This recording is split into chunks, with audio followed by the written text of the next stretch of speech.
We're still taking a look at the harsh economic conditions in Nigeria as the June headline inflation rate rose to 34.19% from 33.95% in May 2024.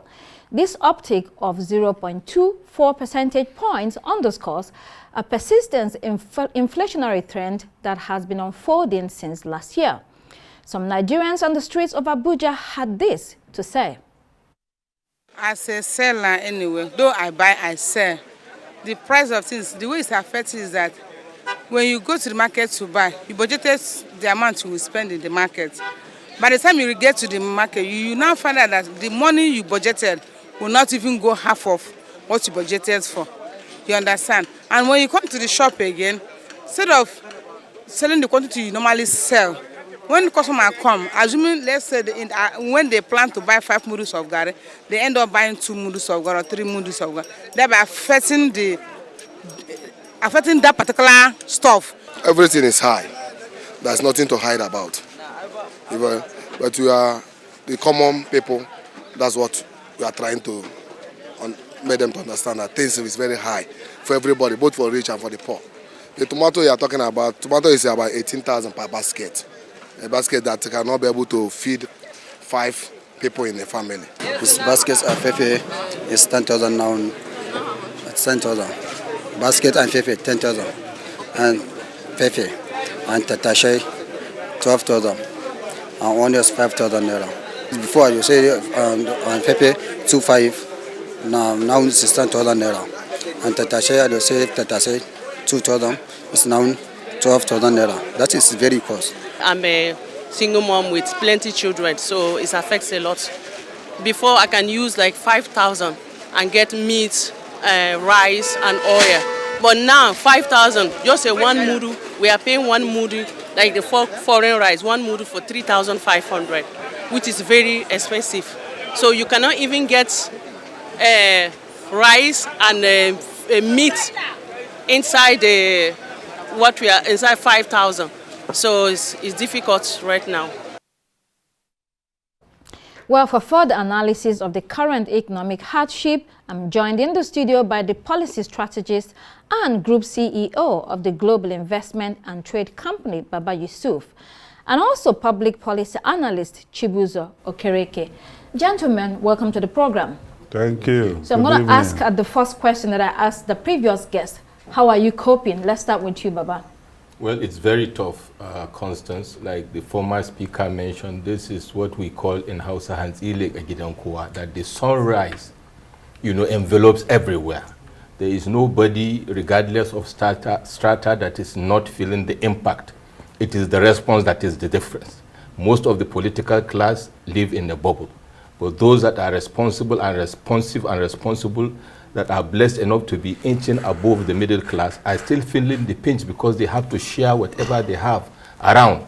Every day, in my case, like a lot of other people, the barrages of call you get all over, with regards to this is amazing.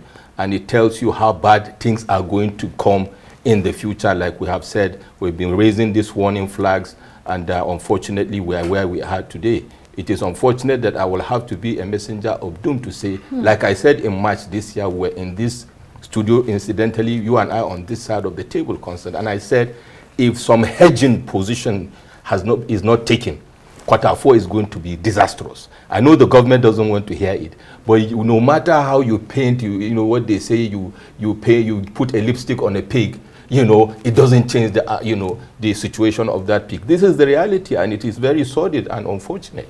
Chibuzor, let's hear from you. Well, unfortunately, I've never heard that things got cheaper in this country, at least since I became aware of happenings in the country. And but for this period, there is so much pressure, and that pressure accounts for a number of things. But unfortunately, I don't know whether figures matter in our governance system.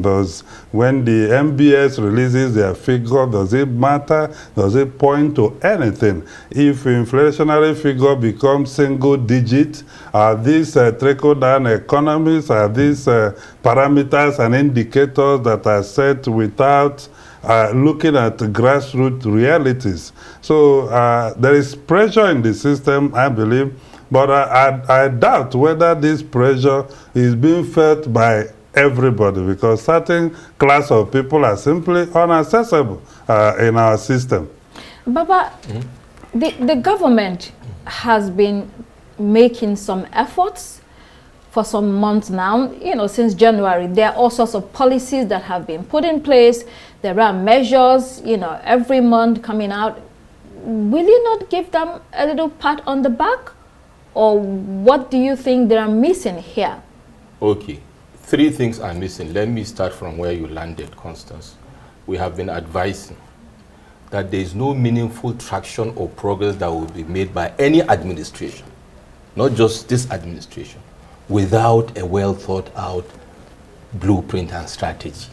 There's a lot of knee-jerk, impulsive activities in this government. Of course, I understand we're in a crisis situation. But when there were campaigns ab initio and there was a plan, the thought was there was a research that was done and people came out with a robust strategy overarching, and then you come and start implementing and have what you call countermeasures. Let's come, for example, to the issue you talked about. That is correct. I took some notes before I came here. And first quarter around January, February, 180 billion, was rolled out for palliatives for the same grains, for 45 million or whatever 1,000 metric tons of grain, strategic grain reserve, whether they were there or not, CNG, whatever, down to yesterday. Last week or so, when we heard about the 1,200 bags per state. And when I did a quick calculation, for a state like Sokoto that has the highest number of multidimensionally poor people, it is almost about maybe 6,000 to 7,000 people out of about 3 million multidimensional that is people. If they get it. You will get it. But more importantly, I have not seen, I don't know whether the administration does what is called impact assessment to really see how these interventions have impacted, where are the areas that they can improve and spread out these interventions. But then more importantly, palliative-driven economy will not take us out of this situation, because we are not dealing with the fundamental issues. And then in the next 3-4 months again, you will need to come with this 1 trillion that will not impact 10% of the populace. I think there is need for them to rejig their strategy going forward. That is the only way out. So let's take off from where he landed, talking about blueprint, talking about well thought out processes. Do you think it's time for the government to fire the cabinet, or rejig, or make some changes, or just do something in that area? Yeah, the issue of political appointment has been a very big crisis in the administration. And I can tell you that many political appointees are simply sleeping. When the president created or established the office of the policy coordinator and delivery, many people praised it. But incidentally, in most of these policy announcements, we don't even find that office within the circle of where this is going on. And the lifestyle of political appointees have also not changed. If you look at the evidence production, is very central to policy implementation and inclusiveness. So how many people, how many are we in the country? 20 trucks of rice, 1,200 of 25 kg is 24,025 kg rice per local government. How many people are in that local government? How many of those people in the local government are multidimensionally poor? If you take it to the federal, the nationwide, you have 774 local government with 6 area councils. That is 780. By that, 24,000 is 18,720,000 bags of 25 kg.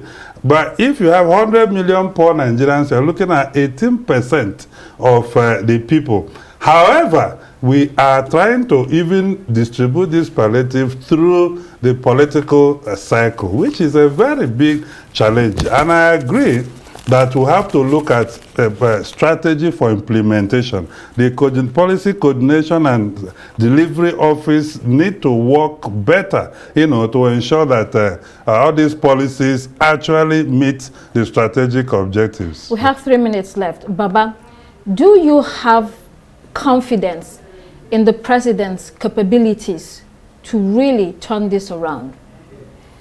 My confidence will be dependent on results. I have said it times without number of constants. Performance is not measured by events and body movements.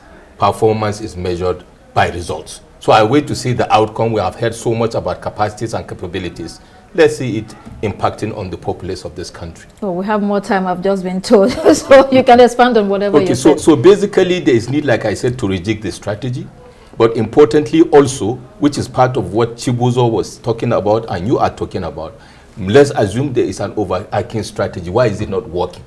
As the renowned scholar... There doesn't seem to be any. Yeah, because Peter Drucker said, culture will eat strategy for breakfast. What is the culture? It's the operating system of a society. When you have wanton corruption, that is why you have political class living in a bubble. There is no way your strategy will work when you don't have what is called situational awareness. Situational awareness is first of all a function of capacity of the people, the ministers, to understand even what they are doing with regards to the domestic issues in Nigeria. It's not enough for you to have a Harvard degree or MIT. How are you bringing it and domesticating it to the solutions of Nigeria? And then the other part of it is the performance-driven messages by Mr. President. He is the boss. If he decides to continue moving with this team, then what Mr. President is saying is that we should look at their capacity and say, this is what he has to offer, right? So in the next coming days, we would like to see. Don't forget, we just heard about an increment in another committee and another ministry, and I hope Mr. President will move. There are always committees. Yeah, I hope he will move from what I call, the audacity of pronouncements to the practicality of execution. Chibuzor, Baba mentioned something, awareness by the political officers of what is truly happening. I mean, you have to give it to them. There's some movement, not just motion. But how do you connect that to what Senator Aline Dume said recently, that the president seems to be caged in Aso Villa and does not have a full picture of what is going on ground?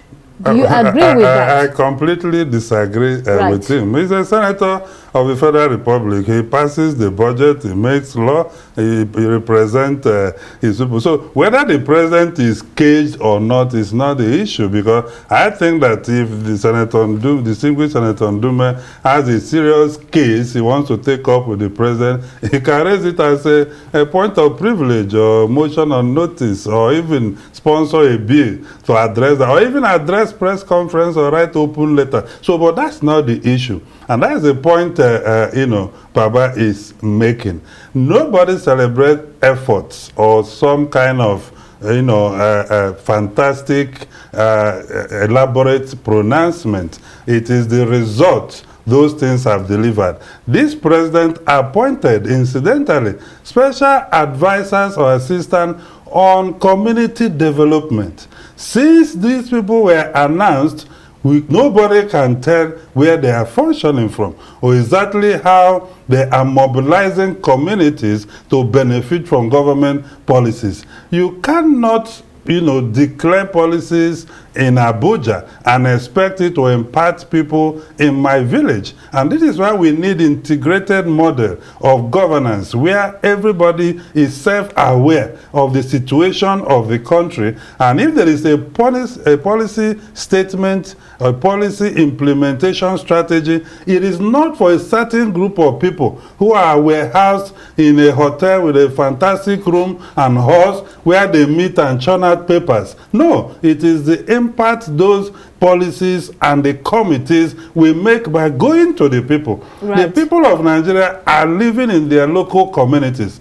Our democracy ought to deliver happiness to them where they are. Talking about making pronouncements from Abuja, the capital city, very far away from the local government. We're just talking about or discussing the issue of the local governments and their autonomy, and why and how it is critical that the local councils are very active, very important, that the funds that go to that level of government is not squandered? Because everyone calls upon the president, but the state and the local councils are crucial for this development that we're talking about. Very important for us to have focal point on the governors, especially. Especially during this period. Yeah, especially during this period, to understand that, as far as I'm concerned, 65% of the expectations of impacts of governance in Nigeria should be expected at state levels. And if they are not able to deliver and they have some encumbrances at the federal, Nigerians will know. Now, the local government is obviously being woken from a coma, but the issue is this. As I have written in my weekly columns, Constance, it is the same politicians that I call same actors, different costumes. So the citizens' engagement with regards to pushing these people to deliver, I'm talking about the local government, and having to remind them that they don't have the power, the immunity clause covering them. Maybe that is an opportunity for people at the hinterlands to put pressure on them to deliver, and let's see how they can wrestle with their governors. But then there's also a downside to it, because I see some strategic moves as the federal to disengage the governors, make them less active. Is that going to work for the people, or is that a grand plan to take power to the center to continue, managing us in a different way that may not impact on us? What will come in the next few months will tell us. Yeah, Chibuzor, in this Senate meeting, there was an entire team from the federal government that attended the meeting: the CBN governor, Minister of Finance, Minister of State Petroleum Resources, Group GMD of NNPCL, Chairman of the Federal Inland Revenue. These are people that are holding high offices, that there are high expectations on. Do you think this crew, these particular people that have been on board with the president from day one, do you think they will make any difference? Well, I think that, if we implement just 30% of our laws, we are going to make huge progress. You see, this CBN, NNPCL, and so, these are statutory agencies of government, and before this one was, private. Even at that, the laws, the establishing act for them, provides for them to constantly submit reports to the National Assembly, who will scrutinize it and probably make amendment to laws or appropriation or what have you. They've been there several times. However, nothing concrete usually come out of some of this engagement, and I hope it's not for the photoshops, because when the legislature engages key actors in the executive, it is with the view that whatever challenge they are facing that will require legislative reform or legislative framework or some kind of appropriation that will enable them to deliver, is done. So they come to National Assembly for sectorial brief, they brief the legislators, and they walk away, and next week the situation continues, to grow worse. So I want the National Assembly to probably, activate their legislative powers on them, to ensure that they deliver for the Nigerian people, and probably resolve to ask Mr. President to lay off certain people who seem not to be delivering. Yeah. Chibuzor, Okereke, Baba Yusuf, thank you so much for joining us. Well, that's it for this edition of Arise Prime Time. Do join us again tomorrow. From me and the entire team here in Abuja, goodbye, and thank you for watching.